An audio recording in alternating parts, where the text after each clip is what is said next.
오늘은 제3장 이 남은 자손의 특성이라는 말씀을 주제를 가지고 함께 말씀을 나누도록 그렇게 하겠습니다. 자, 우선 주제 성경절입니다. 요한계시록 12장 17절 우리 재림교회 신자들이 아주 익히 알고 있는 또 우리에게 매우 중요한 그러한 성경절입니다. 용이 여자에게 분노하여 돌아가서 그 여자의 남은 자손 곧 하나님의 계명을 지키며 예수의 증거를 가진 자들로 더불어 바다 모래 위에 섰더라. 이 성경절은 제가 어제도 소개해드린 그런 성경절이라고 그렇게 생각이 됩니다. 이제 대쟁투의 과정 속에서 이제 마지막이 이르러오면서 이 남은 자손이 출현을 하게 됩니다. 요한계시록 12장 전체로 보면은 대쟁투에 대해서 아주 개괄적으로 기술을 하고 있다고 어제 제가 말씀을 드렸습니다. 그 마지막 절이 계시록 12장 17절입니다. 이 17절에 이 남은 자손, 여자의 남은 자손, 여자는 교회를 상징을 합니다. 이 교회가 계속 이어져 오다가 하나님의 교회가 계속 이어져 오다가 이 마지막 시대에 이 교회의 마지막 남은 자손이 이제 출현하게 되는 것입니다. 근데 이 남은 자손과 관련해서 오늘 그 특징을 한번 살펴보도록 하겠습니다. 우선 남은 자손이라는 전체적인 개념을 한번 우리가 살펴볼 필요가 있습니다. 이 마지막 남은 자손에 대해서 이해하기 위해서 자, 남은 자손은 어떤 사람들인가? 첫 번째로 하나님께서는 인류가 영적인 위기에 처할 때마다 남은 자손을 택하여 그들에게 특별한 사명을 부여하셨다라고 우리 재림교회에서는 이해를 하고 있습니다.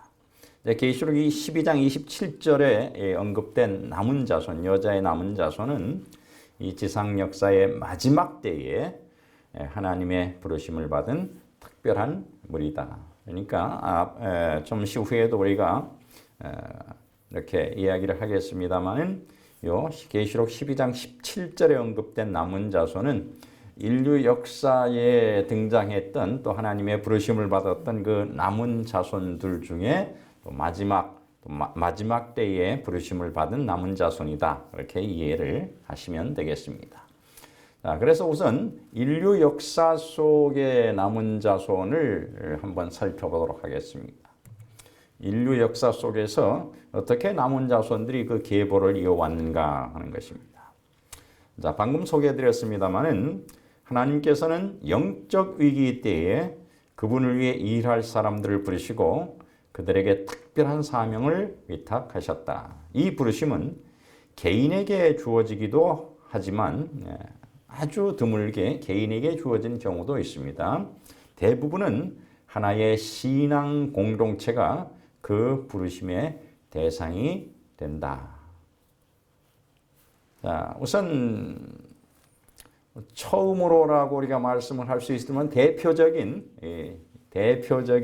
그 역사 속의 남은 자손 중에 하나가 구약시대 이스라엘 자손입니다. 구약시대 이스라엘 자손이 대표적인 역사 속의 남은 자손 중에 하나입니다.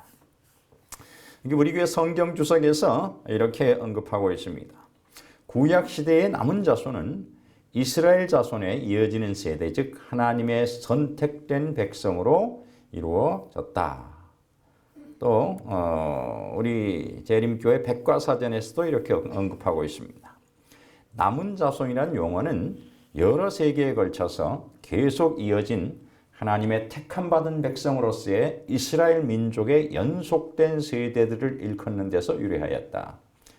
이 신실한 남은 자손은 아브라함과 처음 맺어지고 후에 시내산에서 확정된 언약에 담긴 하나님의 약속과 특권과 의무의 상속자였다. 이 남은 자손은 배신, 전쟁, 포로 생활, 질병, 기근 등과 같은 재난 중에서 살아남은 이스라엘 백성으로 은혜 가운데서 보호하심을 받음으로 계속해서 하나님의 택함받은 백성으로 살아갈 수 있었다. 자, 아브라함을 부르심으로 아브라함의 자손을 다 부르시고 후에 야곱의 12아들로 이루어진 그러한 이스라엘 백성이 형성되게 됐고, 그들이 구약시대에 하나님의 택함 받은 백성으로서 이 하나님의 일을 수행하면서 살아온 백성입니다. 아시듯이 그런데 이스라엘 백성이 자신들에게 위탁된 그 사명을 수행하는 일에 실패했습니다. 그렇죠? 그들이 실패한 가장 큰 원인 중에 하나가 그 하나님의 택하심의 목적을 이해하지 못한 것입니다.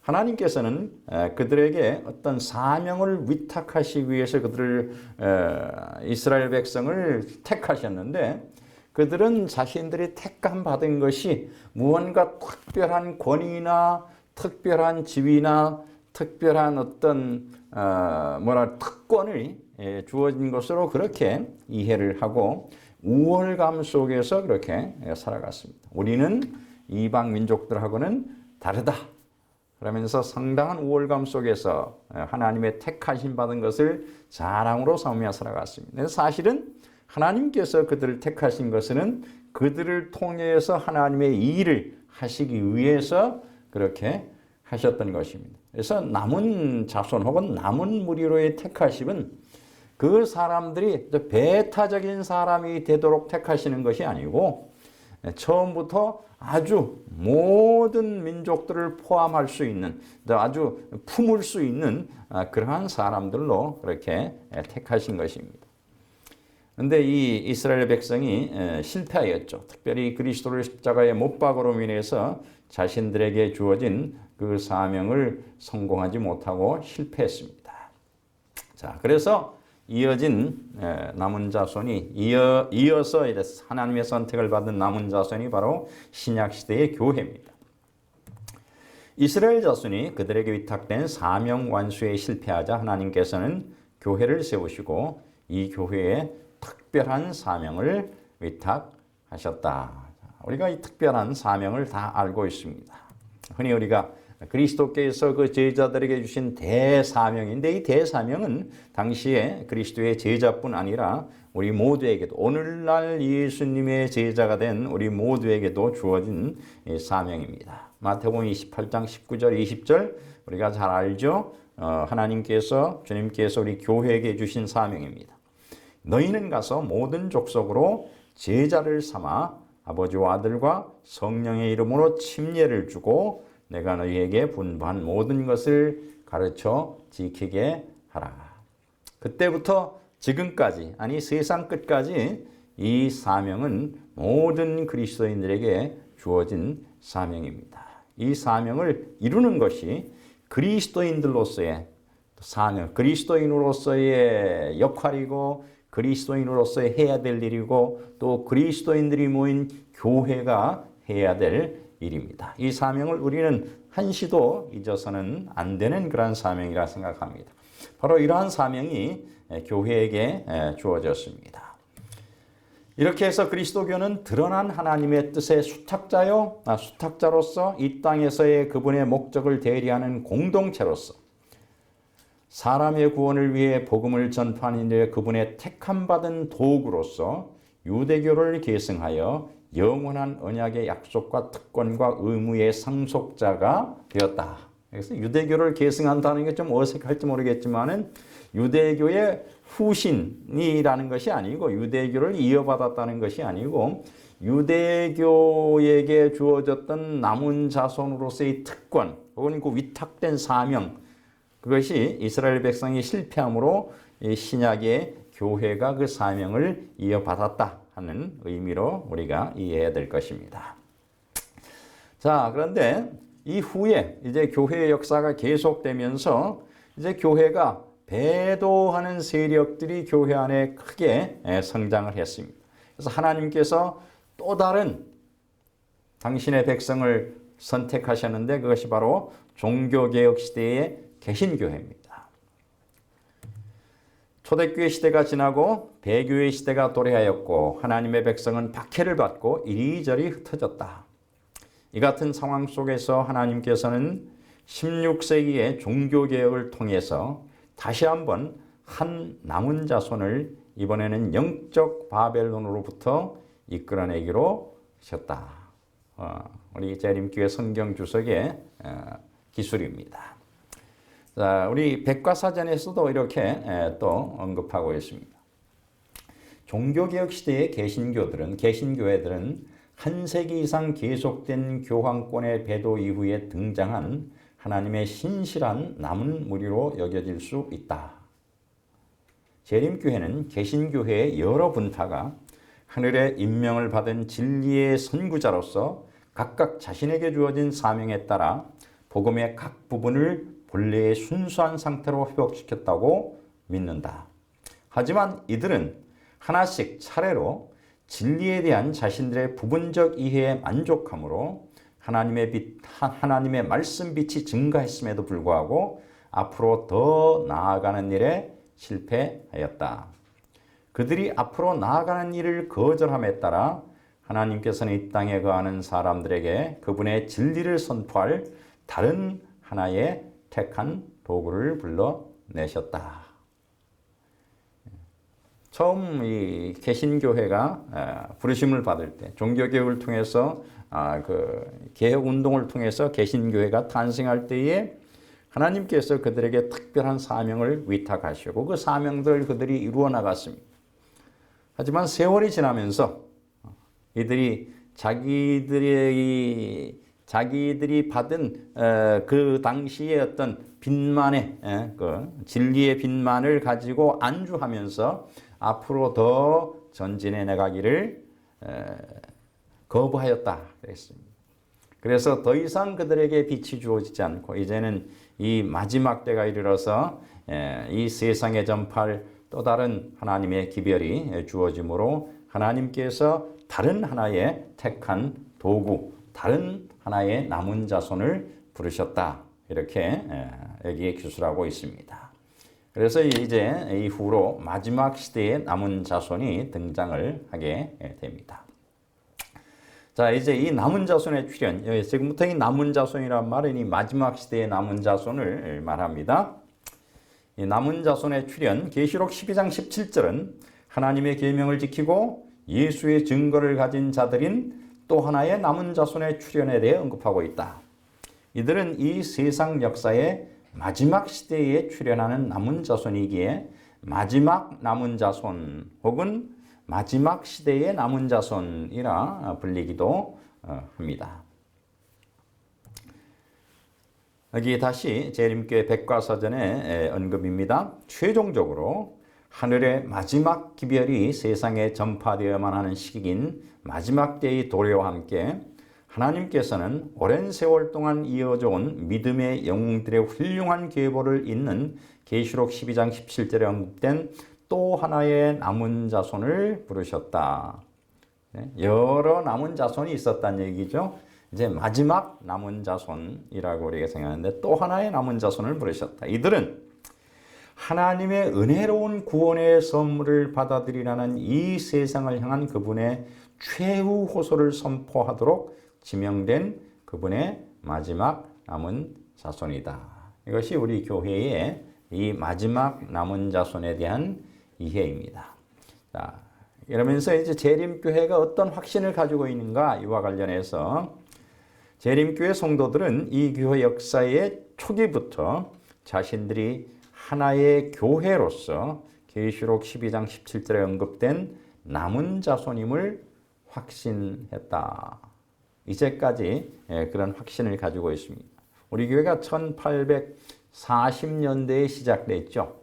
교회 조직은 1860년대에 조직이 됐습니다만은 그러나 이 재림 운동은 1840년대부터 시작이 되었습니다. 그때 이 교회가 태동하였고 오늘날까지 이어져 오는데 그 초기부터 이 교회는 우리 성도들은 재림 성도들은 계시록 12장 17절에 언급된 남은 자손, 여자의 남은 자손이 이 교회임을 또 하나 우리가 이루고 있는 신앙 공동체임을 믿었고 또 오늘까지 그렇게 믿어오고 있습니다.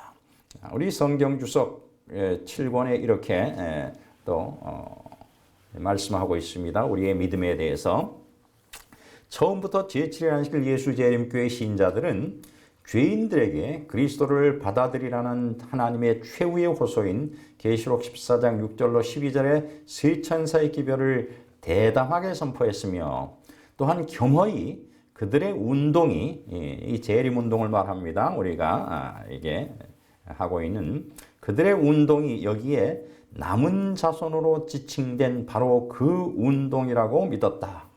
이 다중적 기별을 전하는 신앙 공동체는 그들 외에 전혀 없으며 그들 외에 12장 17절에 언급된 세부적 특징을 충족시키는 공동체 또한 전혀 찾을 수 없다.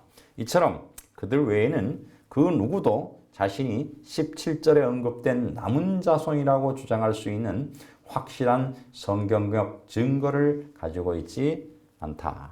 이것이 이 교회가 가지고 있는 확신입니다. 그래서 이 교회는 이 계시록 12장 17절에 언급된 여자의 남은 자손이 바로 하나의 신앙 공동체로서의 제7일 안식일 예수 재림 교회라 그렇게 확신하고 있습니다.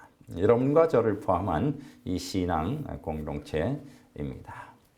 자, 이렇게 오늘 이 남은 자손, 이 역사 속에 등장하는 남은 자손들, 이스라엘 백성, 구약 시대 이스라엘 백성, 신약 시대의 교회, 또 이 종교개혁 시대의 개신교회, 이 마지막 시대의 또 여자의 남은 자손 이렇게 소개를 해드렸는데 보통 우리 재림교회에서 이렇게 제가 소개해드리는 것처럼 우리 교회에서 이렇게 이 남은 자손의 역사를 이렇게 이제 기술을 하고 있습니다. 근데 왜 이렇게 이 네 그룹만, 네 무리만 언급했을까 생각해 보니까 상당히 큰 무리예요. 이분들은 이스라엘 백성이 아주 큰 집단이고 또 교회도 큰 무리, 개신교회도 하나의 교회로서의 큰 무리를 이루고 있고 사실 우리 교회도 뭐 작은 무리라고 하지만은 하나의 큰 교회를 형성하고 있죠. 근데 좀 더 구체적으로 이야기하면 남은 자손은 어떤 면에서는 이렇게 역사적으로 크게 이어져 오는 하나의 줄기일 수도 있지만은 특정한 그러한 역사의 시기에는 어떤 개인이 그렇게 하나님의 부르심을 받기도 했고 특정한 목적을 위해서 특정한 사명을 위해서 혹은 소수의 사람들이 그렇게 부르심을 받기도 했습니다. 성경에 가장 먼저 언급되는 그러한 부르심이 노아와 그의 식구들이라 그렇게 생각하게 됩니다. 하나의 가족이 아주 긴 시간 동안, 긴 세월 동안 하나님의 특별한 기별을 받고 특별한 사명을 받아서 그들이 하나님의 말씀을 전한 그러한 기록이 있습니다. 또 엘리야 같은 경우는 개인이지만은 특별한 사명을 부여받은 그런 사람이었습니다. 다니엘과 세 친구들 바벨론으로 포로로 끌려갔지만은 그들에게 하나님께서 특별한 사명을 부여하셨다 그렇게 생각이 됩니다. 그래서 좀 폭넓게 생각하면은 이렇게 또 침례 요한도 개인이지만은 특별한 사명을 부여받았죠. 이렇게 넓게 생각하면 남은 자손의 개념을 이렇게 아주 개인들에게 또 소수의 사람들에게도 그렇게 적용할 수 있고 또 혹 이 큰 무리들만을 생각하면 제가 말씀드린 이러한 하나의 집단들에만 적용할 수도 있겠다 생각합니다. 뭐 어떻게 적용을 해도 괜찮은데 중요한 것은 이 남은 무리는 시대시대마다 하나님께서 필요하실 때에 특정한 사명을 주시고 그 사명을 위탁받아서 이 무리들이 그 사명을 성취해야만 하는 그러한 사람들이 남은 무리였다, 남은 자손이었다 그렇게 이해를 하시면 됩니다. 오늘날 마지막 시대의 남은 자손에 대한 이해를 위해서 이것이 필요하기 때문에 잠시 말씀을 드렸습니다. 또 한 가지 우리가 이 남은 자손에 대해서 이해하기 위해서 좀 알아야 될 부분이 이 두 번째 우리가 살펴보아야 할 그러한 주제입니다. 비가시적 교회와 가시적 교회입니다. 교회를 크게 두 종류로 나누면은 뭐 다양한 방법으로 교회를 나눌 수 있겠습니다면은 오늘 이 교회를 크게 두 종류로 나눌 때 두 가지 형태의 교회가 있는데 하나는 비가시적 교회고 또 하나는 가시적인 교회입니다. 비가시적 교회는 그야말로 눈에 보이지 않는 우리가 눈으로 볼 수 없는 교회이죠. 형태가 없는 교회입니다. 무형교회입니다. 가시적 교회는 우리가 눈으로 직접 볼 수 있는 교회. 우리가 교회 간다 할 때에 뭐 다 알잖아요. 어디에 가는지를. 이러한 교회가 가시적 교회, 형태가 있는 교회입니다. 자, 우리 교회 기본 교리가 기본 교리에서 이 두 종류의 교회가 있음을 언급을 하고 있습니다. 기본 교리 13입니다. 13번째 기본 교리의 한 부분인데 이게 보편적 교회는 그리스도를 진실히 믿는 모든 사람으로 구성되지만 배도가 만연한 시대인 마지막 때에 한 남은 자손이 하나님의 계명과 예수의 믿음을 지키도록 불러냄을 받았다. 이 보편적 교회라고 제가 번역을 했는데 우리 그 교리 우리가 갖고 있는 한국어 번역 여러분들이 보시면 세계적 교회다 그렇게 번역이 되어 있습니다. 세계적 교회. 그런데 이것은 영어로 유니버셜이라는 말을 이제 우리가 번역한 것인데 유니버셜 처치라는 말을 번역한 것인데 왜 이 세계적 교회라고 하는 것을 제가 뭐 그것이 번역이 잘못됐기 때문에 제가 고쳐놓은 것이 아니고 오해할 소지가 있기 때문에 고쳐놓은 것입니다.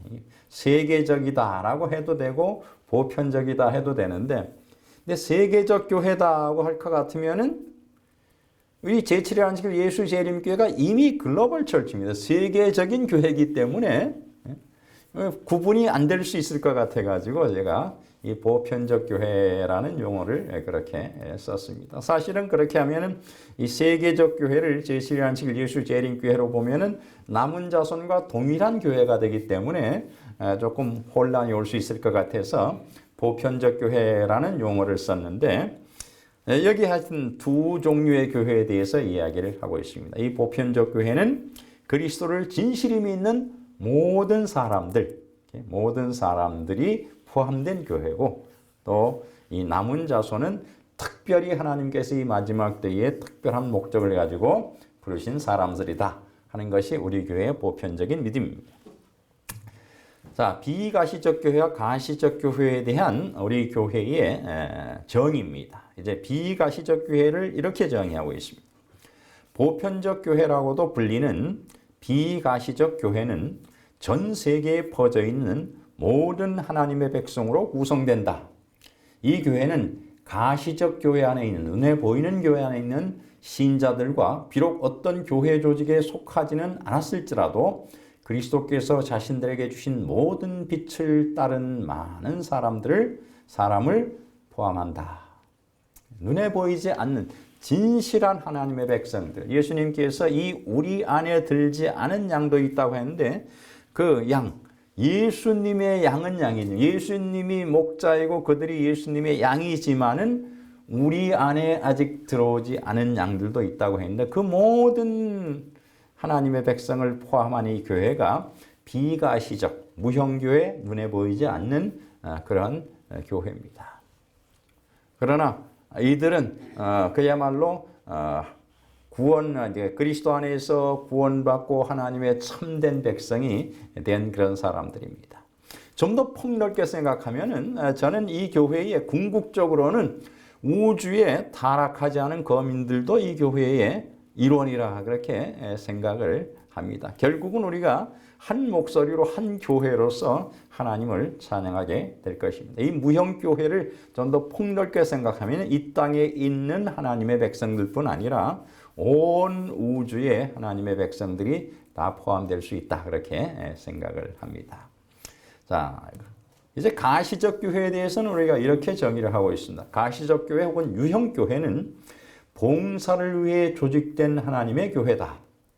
이 교회는 세상에 복음을 전파하라는 그리스도께서 주신 대사명을 성취하고 좀 전에 대사명 읽었죠 우리가?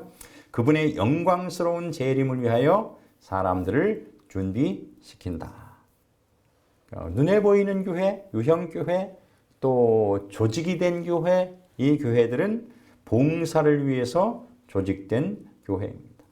둘 모두 다 하나님의 교회입니다. 하나님의 교회지만 하나는 구원받은 하나님의 백성들이 모인, 무형적으로 모여있는 그러한 교회고, 모르죠. 이 교인들 상호 간에도 모릅니다. 사실 이거는. 그렇지만은 한 울타리 안에서 그리스도를 목자로 섬기는 그러한 모든 양들이 모인 그 교회가 무형교회, 비가시적 교회고, 가시적 교회, 유형교회는 봉사를 위해서, 사명 성취를 위해서, 하나님의 일을 위해서 함께 모여서 그 일을 성취해 나가는 그러한 신앙 공동체가 바로 가시적인 교회입니다. 자, 요약해서 정리를 좀 하겠습니다. 비가시적 교회는 구원받은 개인들로 구성된 교회이며, 가시적 교회는 사명 수행을 위해 하나님의 부르심을 받은 신앙 공동체다. 두 번째, 비가시적 교회의 구성원 중에는 조직된 교회에 전혀 속한 적이 없는 사람들도 있다. 반면에 가시적 교회의 구성원 중에는 참 하나님의 자녀가 아닌 섞여 사는 무리가 있을 수 있다. 이것은 마치 이스라엘이 출애굽할 때 그 속에 섞인 무리가 있었던 것과 같습니다. 그렇죠? 자, 이 교회에 속해 있긴 하지만은 참된 하나님의 백성이 아닐 수 있다는 것이죠. 세 번째, 남은 자손은 계시록 12장 17절에 말하는 남은 자손입니다. 남은 자손은 인류가 타락한 후에 이 세상에 존재해왔던 가시적 교회 중 하나다. 따라서 남은 자손의 핵심 가치는 그들의 사명에 있다. 남은 자손을 하나님께서 부르시는 것은 역사적으로 어느 순간이든지 어느 시대든지 부르신 것은 그 사명을 위해서 부르셨다 하는 것입니다. 이 마지막 시대의 남은 자손, 이 여자의 남은 자손도 역시 마찬가지다 하는 것입니다. 자, 이제 이러한 개념을 가지고 성경에 나타난 남은 자손의 특징에 대해서 한번 살펴보도록 하겠습니다. 이 마지막 남은 자손의 특징이 무엇인가?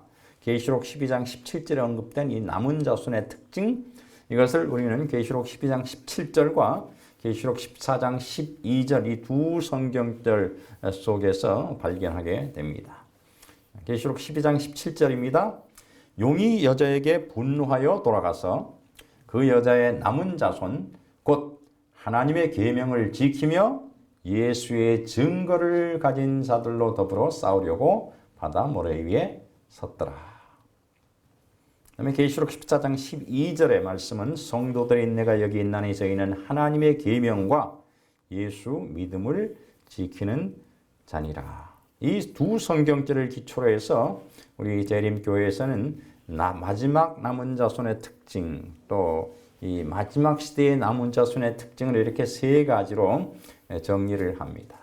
특징이라는 것은 그들의 신원을 밝혀주는 하나의 특성을 이야기를 합니다. 첫 번째는 하나님의 계명을 지키는 것, 두 번째는 예수의 증거를 가진 것, 세 번째 예수의 믿음을 지키는 것입니다.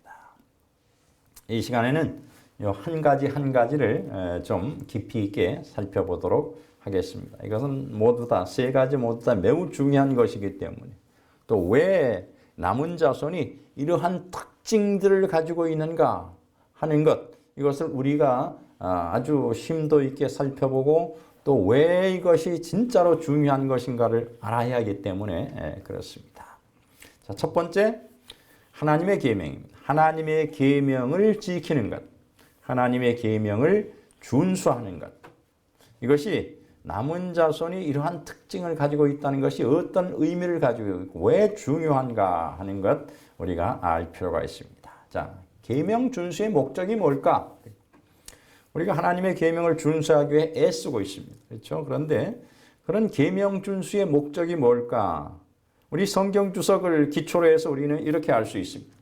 마지막 시대에 남은 자손이 하나의 신앙 공동체로서 혹은 교회로서 하나님의 계명을 존중하고 그것들을 준수하는 것은 어떤 율법주의적인 의미에서가 아니라 그것들이 참된 신자의 마음에 거하시는 하나님과 그리스도의 성품의 계시이기 때문이다.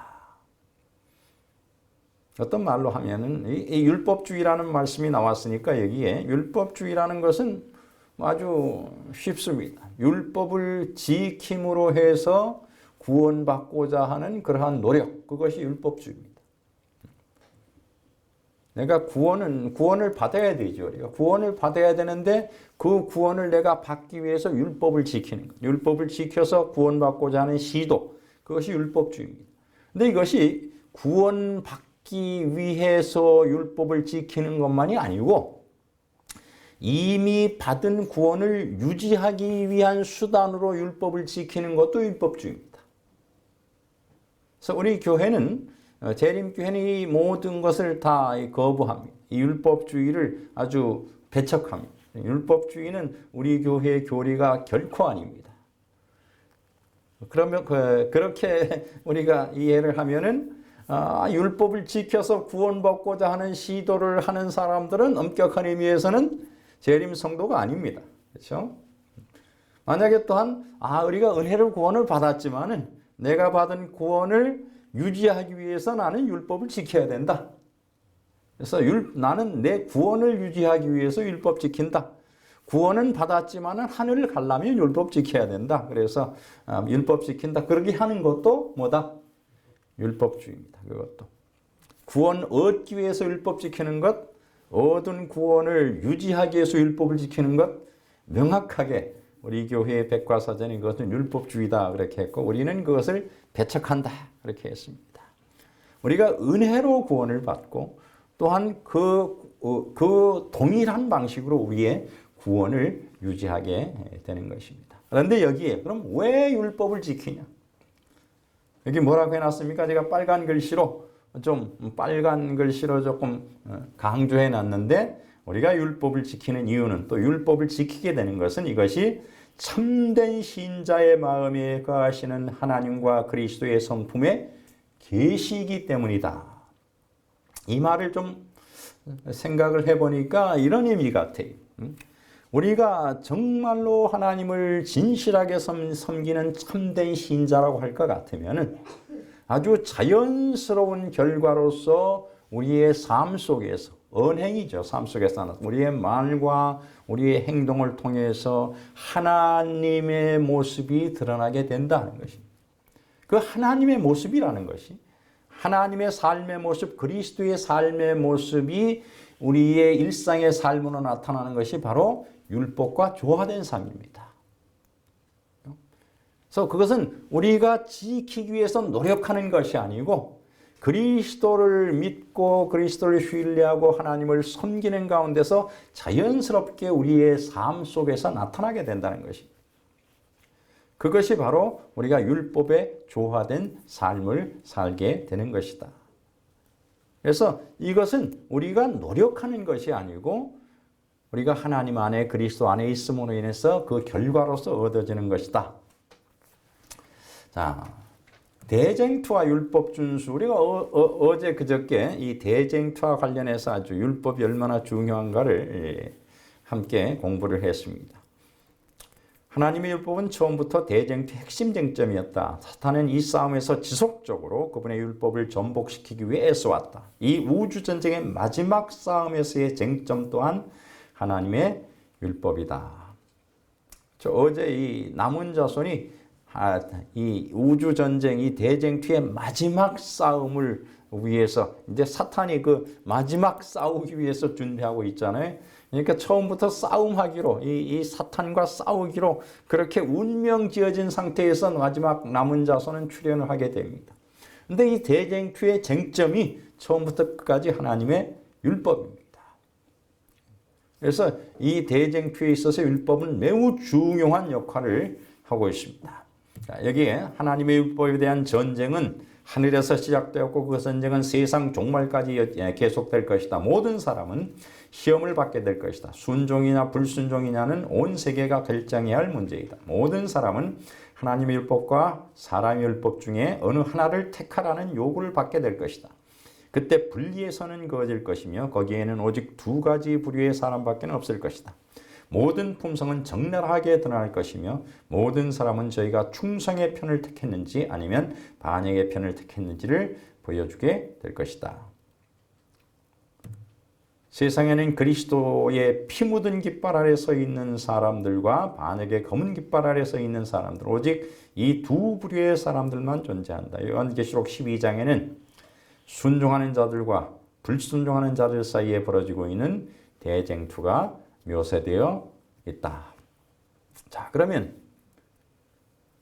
왜 이 남은 자손, 여자의 남은 자손이 율법을 준수하는 것이 중요한 요소인가 하는 것을 한번 이제 마지막으로 정리를 하면서 살펴보도록 하겠습니다. 남은 자손과 계명 준수. 남은 자손은 예수께서 이 땅에 계실 때 하나님의 계명을 지키신 이유와 동일한 이유로 그것을 준수한다.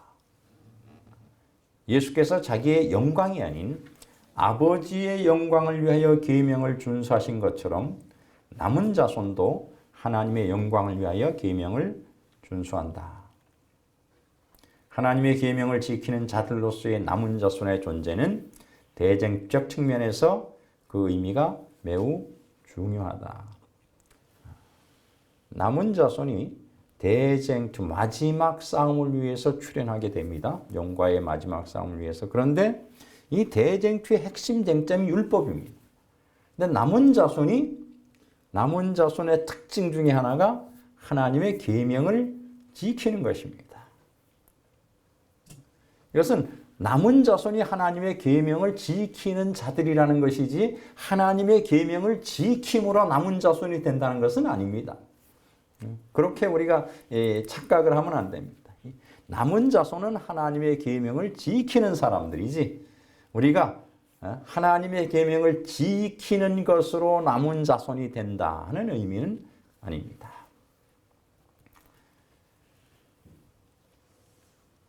예수님께서 이 땅에 오셔서 우리가 알기로 완벽하게 하나님의 계명을 지키셨는데 그분이 그렇게 하신 것은 자기의 영광을 위하여 하신 것이 아닙니다. 자, 계명은 하나님의 계명입니다. 그러니까 하나님의 백성이 지키는 것입니다.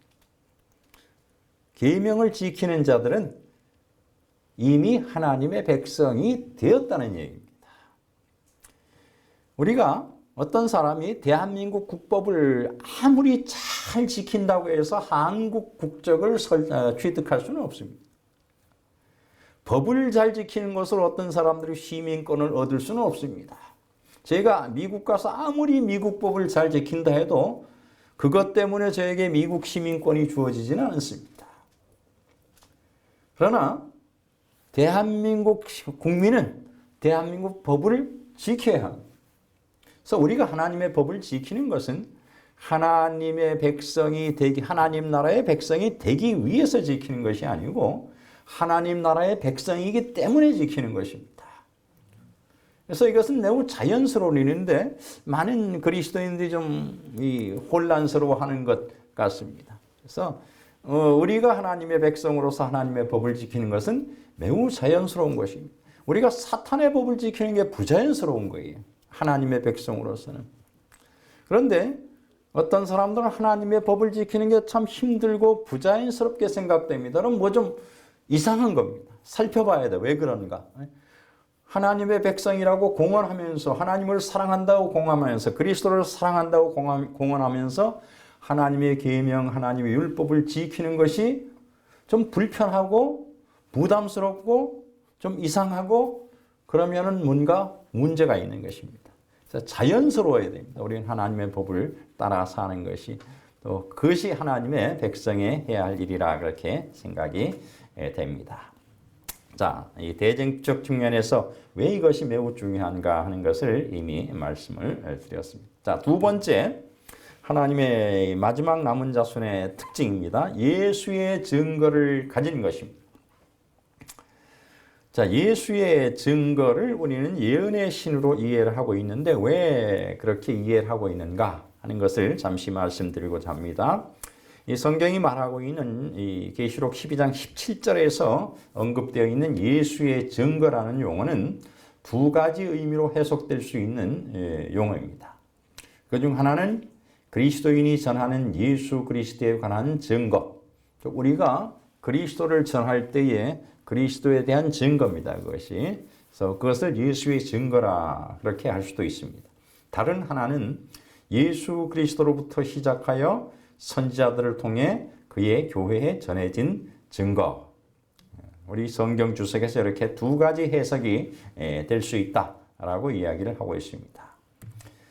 자, 그런데 계시록 19장 10절에 보면은 예수의 증거 혹은 예수의 증언, 요즘 많이 우리가 보는 개역 개정판에는 예수의 증언이라 그렇게 번역을 했더라고요. 예수의 증거는 대언의 영, 또한 개역 개정판에서는 예언의 영 그렇게 했어요. 예수의 증거는 대언의 영 혹은 예언의 영이라. 근데 이것은 또 예언의 신 해도 또 뭐 틀린 번역이 아니고, 영어를 맨 처음에 Spirit of Prophecy라는데 그것을 맨 처음에 그 용어가 들어왔을 때 한국에서 예언의 신이다 그렇게 이해를 해서 이제 우리는 예언의 신이라는 용어가 더 익숙해진 것 같습니다.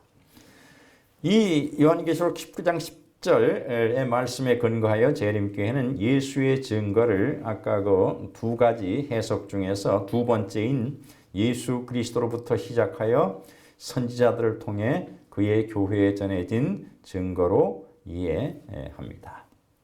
자, 그럼 예언의 신이라는 의미가 어떤 의미입니까? 예언의 신은 우리가 일반적으로는 엘렌 화이트의 저서를 예언의 신이라고 합니다만은 아주 일반적인 의미에서는 좀 더 폭넓은 의미를 지니고 있습니다. 우리 성경 주석에서 이렇게 설명을 하고 있습니다. 예언이라는 용어는 하나님께서 선지자를 통해서 주신 영감받은 기별을 의미한다. 예언의 신은 성령이 주시는 특별한 선물의 형태로 나타나는 영 혹은 신의 임재를 특정하는 용어다. 성령께서는 이 선물을 받는 사람에게 영감을 주시고 또한 그가 하나님을 대신하여 권위를 가지고 말하도록 성령의 감동하심을 받을 때 그에게 그렇게 할 수 있는 능력을 부여하신다. 예언의 신의 정의입니다. 이제 우리가 예언의 신이라는 이 용어를 어떻게 이해할 것인가? 일반적 의미에서 예언의 신은 하나님이 선지자를 통해서 사람들에게 주신 모든 영감받은 기별을 의미한다. 하나님께서 선지자를 통해서 범죄 위에 선지자들을 통해서 말씀하시는데 그렇게 하나님께서 하나님의 말씀을 위탁받아서 사람들에게 전한 그 선지자들의 말씀, 이 모든 것을 예언의 신이다 한다. 따라서 여기에는 성경도 포함됩니다. 성경을 포함한 하나님의 모든 특별 계시의 말씀이 예언의 신입니다. 하지만 계시록 12장 17절, 이 계시록 12장 17절의 그 어떤 배경적으로 우리가 볼 때에 예수의 증거는 남은 자손에게 주어진 특정한 기별이기 때문에 이에 대한 타당한 이해는 주어진 특정한 기별이기 때문에 이에 대한 타당한 이해는 이것을 하나님이 주신 모든 기별이 아닌 이 남은 자손에게 주신 특정한 기별로 이해하는 것이다. 이것이 타당한 이해라 그렇게 생각합니다. 전체적으로 일반적으로 볼 때는 예언의 신이 하나님께서 선지자를 통해서 주신 모든 기별, 그것을 예언의 신이라고 보고 성경도 이게 포함되지만은 계시록 12장 17절에 언급된 예수의 증거, 곧 예언의 신은 그 어떤 특정한 어떤 기별을 우리에게 이야기한다. 그렇게 보는 것이 더 타당한 이해다라고 우리가 생각을 합니다. 재림교회는 이렇게 믿고 있습니다. 우리 기본교리 18번째입니다. 성령의 은사들 중에 하나는 예언하는 것이다. 이 은사는 남은 교회임을 확인하는 표징이며 그것은 엘렌 G. 화이트의 봉사를 통해 나타났다. 이러한 믿음을 근거로 재림교회에서는 예언의 신이라는 용어를 엘렌 화이트의 저수를 지칭하는 대명사로 사용하고 있습니다. 그래서 우리가 일반적으로 교회 안에서는 예언의 신 하면 다 통합니다. 뭘 얘기하는지, 엘렌 화이트의 저서를 이렇게 언급하는구나 하는데, 우리 교회 밖에서 다른 교인들, 다른 교회의 교인들을 만나서 우리가 예언의 신이라고 이야기를 하면 뭔지 잘 몰라요. 보통 그들에게 있어서 예언의 신은 하나님의 말씀입니다. 하나님이 주신 모든 말씀. 그래서 우리가 이 교회 안에서 예언의 신이라는 용어를 사용하는 것과 교회 밖에서 사용하는 것과는 의미가 달라야 한다고 생각을 합니다. 그래서 우리 교회에서 이 예언의 신이라고 사용하는 것은 화이트 선지자의 저서를 일컫는 대명사로 이미 사용하고 있습니다. 그래서 그게 뭐 제가 문제된다고는 생각지 않습니다. 이미 대명사화 되었기 때문에 그것이. 그러나 일반 명사로 예언의 신이라는 예언의 신이라는 용어를 사용할 때는 그것은 하나님께서 주신 모든 기별의 말씀을 예언의 신이라 그렇게 할 수 있기 때문에 그것을 구별해서 사용해야 되는 경우가 있습니다. 자, 그러면 이 예수의 증거 혹은 예언의 신과 남은 자손의 사명과 어떤 연결이 있는가? 어떤 관계가 있는가? 예수의 증거를 가진 것이 남은 자손의 특징 중 하나라는 사실에 담긴 의미는 무엇일까? 엘렌 화이트를 통해 재림교회에 주어진 예언의 신은 성경과 같이 영감에 의해 주어진 기별임은 틀림없지만 그 기능과 역할에 있어서는 성경에 그것과 구별된다 하는 것을 우리가 이해해야 됩니다. 이것 때문에 이 교회 안에서 예언의 신과 관련해서 상당히 많은 그런 논쟁들이 이어지는데 이 성경의 기능과 예언의 신의 기능과를 우리가 기능을 잘 구별하면은 그 논쟁의 상당 부분을 우리가 해소할 수가 있습니다. 줄일 수가 있습니다.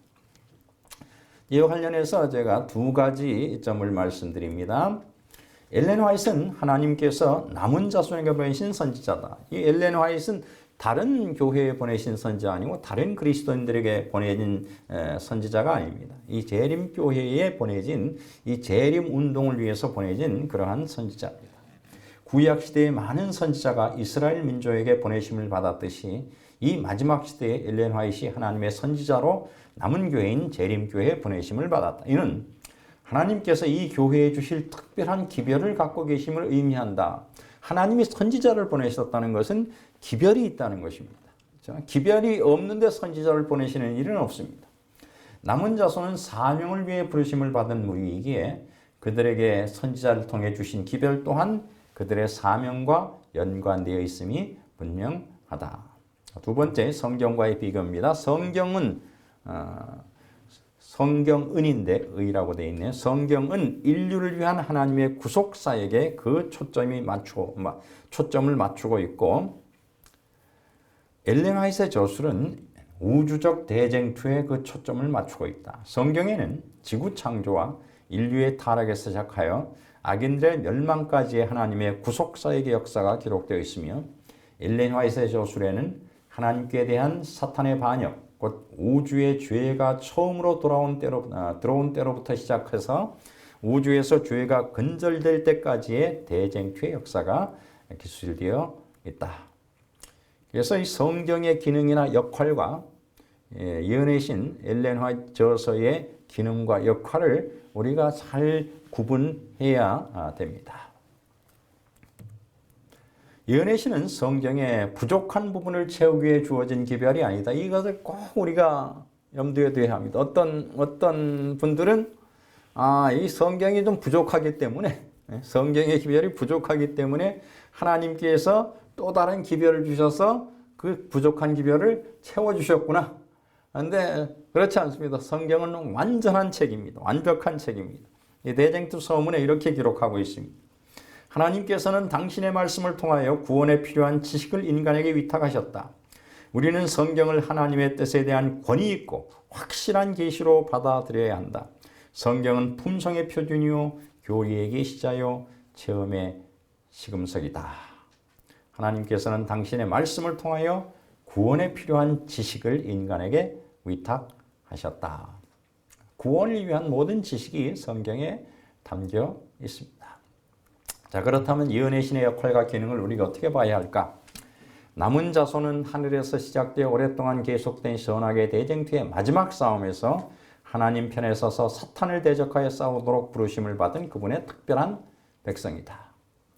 하나님께서 그들에게 이 싸움을 승리로 이끌 수 있는 지침서를 주셨는데 그것이 바로 예언의 신이고 예수의 증거, 와이트 선지자를 통해서 오신 그러한 기별입니다. 대쟁투의 역사를 이야기하고 있고 대쟁투에서 사단의 전술을 이야기하고 있고 대쟁투에서 사단이 어떻게 일하고 역사하는지 이야기하고 있고 이 마지막 시대 우리가 이 대쟁투에서 사단과의 투쟁에서 어떻게 싸워야 되는지를 이야기하고 있고 사단을 어떻게 하면 사단과의 싸움에서 우리가 이길 수 있는지를 이렇게 기술하고 있는 것이 바로 예언의 신입니다. 예언의 신을 그런 측면에서 여러분들이 보신다면 대쟁투에 관해서 얼마나 많이 예언의 신 곳곳에 이야기하고 있는지 모릅니다. 특별히 대쟁투 총서 5권이죠. 우리 한국 번역판으로는 9권으로 되어 있습니다만 부조와 선지자, 선지자 왕, 시대의 소망, 사도행적, 각 시대의 대쟁투 이렇게 5권의 책. 이거는 대쟁투의 역사를 하늘에서부터 시작돼서 하늘에서 죄가 우주에서 죄가 끝날 때까지 역사를 쭉 이렇게 기술하고 있습니다. 이 대쟁투에 대한 그 기술을 통해서 우리에게 어떻게 우리가 이 마지막 시대에 사단과의 투쟁을 위해서 용과의 싸움을 위해서 부르심을 받았는데 어떻게 이 싸움에서 이길 수 있는가를 이 예언의 신을 통해서 이 말씀들을 통해서 우리에게 잘 알려주고 계십니다. 자, 마지막 남은 자손의 특징 3번째입니다. 예수의 믿음입니다.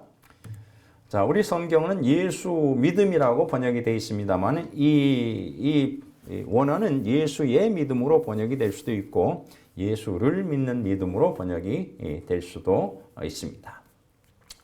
자, 그런데 이 예수의 믿음은 예수를 믿는 믿음을 포함합니다. 사실은. 그렇죠? 예수를 믿는 믿음은 우리가 구원받는 데 필요한 믿음입니다. 예수의 믿음은 우리의 사명을 성취하기 위해서 필요한 믿음입니다. 자, 예수의 믿음은 예수께서 소유하고 행사하신 믿음입니다. 남은 자손은 예수께서 소유하셨던 믿음과 유사한 믿음을 소유한 것으로 특징 지어진다. 우리 교회를 주해해 놓은 서적에서 이렇게 말씀하고 있습니다. 엘렌 화이트 리베인 헤랄드에 하신 말씀입니다. 우리는 그분을 따르기로 선택해야 한다. 우리는 매일의 삶에서 양떼가 목자를 신뢰하고 따르듯이 그분의 모본을 따라야만 한다. 그분이 행하신 일들을 우리도 행하야만 한다.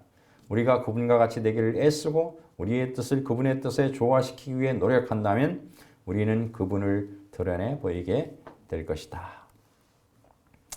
자, 예수의 믿음과 사명 성취. 자, 예수께서 소유하셨던 믿음은 과연 어떤 믿음이며 그러면은 또한 그분은 그 믿음을 어떻게 행사하셨는가 그걸 알아야 우리가 그 믿음을 소유하고 그 믿음을 행사할 수가 있습니다. 첫 번째로 예수의 믿음은 다른 이들의 영생을 추구한 믿음입니다. 다른 사람들의 영생을 위해서 희생하는 그런 믿음이죠. 마태복음 20장 28절입니다. 인자가 온 것은 섬김을 받으려 함이 아니라 도리어 섬기려 하고 자기 목숨을 많은 사람의 대속물로, 제속물로 잘못 썼네요. 대속물로 주려 함이니라. 예수님이 오실 때부터 이 땅에 오실 때부터 살기 위해 오신 분이 아닙니다. 그렇죠? 죽기 위해서 오신 분입니다. 당신의 죽음으로 다른 사람들을 구원하기 위해서 그렇게 오신 분입니다. 그래서 자기를 희생하고 다른들의 영생을 다른 사람들에게 영생을 주기 위해서 오신 그분이 예수님. 바로 이러한 믿음이 예수 그리스도의 믿음입니다. 두 번째, 그분의 믿음은 아버지의 영광을 추구한 믿음입니다. 너희가 내 이름으로 무엇을 구하든지 내가 시행하리니 이는 아버지로 하여금 아들을 인하여 영광을 얻으시게 하려 함이라. 아버지께서 내게 하라고 주신 일을 내가 이루어 아버지를 이 세상에서 영화롭게 하였사오니. 그리스도께서 이 땅에서 이루신 일 중에 하나가 하나님께 영광을 돌리는 하나님의 영광을 드러내는 그러한 일이었습니다. 마지막으로 사명 성취를 위한 믿음이었습니다. 예수께서 이 땅에 오실 때 이중적인 사명을 갖고 오셨는데 하나는 잃어버린 자를 찾아 구원하는 것입니다. 인류를 구원하는 사명을 갖고 오셨습니다. 두 번째, 요한일서 3장 8절의 말씀 보면은 마귀의 일을 멸하려 오셨습니다. 인류의 구원과 대쟁투에서의 사단과의 투쟁에서 승리하시기 위해서 그렇게 오신 것입니다. 자, 예수께서는 십자가 위에서 이 두 가지 사명을 가지고 이 땅에 오셔서 십자가에서 다 이루었다라는 말씀을 그렇게 하심으로 자기의 사명이 완수되었음을 온 우주 앞에 선포하셨습니다.